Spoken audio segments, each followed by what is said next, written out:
हम्म। नमस्कार दोस्तों। आज मैं एक निबंध लिखा हूँ राजनीति पर। राजनीति की वर्तमान परिभाषा क्या हो सकती है? सत्ता को अपने पास रखने की नीति ही राजनीति है। इसके लिए छल प्रपंच या किसी प्रकार का हथकंडा अपनाया जाए या कुछ भी किया जाए, लेकिन सत्ता को अपने अधीन रखने की नीति ही राजनीति की नई परिभाषा हो गई है।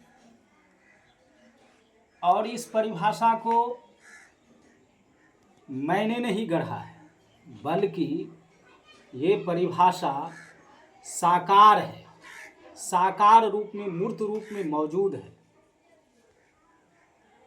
दोस्तों, सत्ता शक्ति का केंद्र है, तो स्वाभाविक रूप से वह मानव को आकर्षित तो करती ही है। चाहे पहले जमाने के राजा हो, सम्राट हो, या अभी के प्रधानमंत्री या मुख्यमंत्री, क्या फर्क पड़ता है? सब सत्ता को अपने अधीन रखना चाहता है और जनता हर परिस्थिति में एक शासक को खोजता ही है। यानी एक शासक द्वारा शासित होने में जनता को कोई गुरेज और परहेज नहीं है।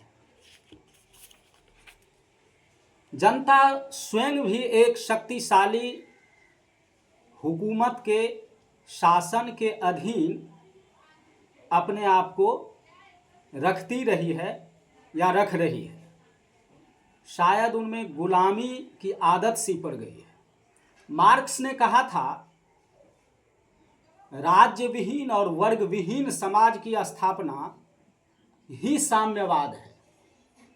जब तक राज्य और वर्ग है, तब तक पूर्ण साम्यवाद की कल्पना नहीं की जा सकती। इसलिए मार्क्स ने इतिहास को वर्ग संघर्ष का इतिहास कहा था। लेकिन भारत में तो यह दूर की कौड़ी लग रही है।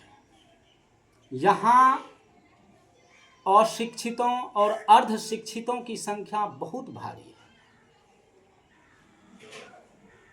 जो मार्क्स को सिद्धांत और उसकी कल्पना और सिद्धांतों को या तो समझ नहीं पाया या समझना भी नहीं चाहता। भारत में जहाँ जाति और धर्म का बोलबाला है, वहाँ फिलहाल साम्यवाद या समाजवाद नहीं आ सकता। लेकिन मैं आशा करता हूँ कि एक न एक दिन भारत में यह आएगा। धन्यवाद। जय हिंद।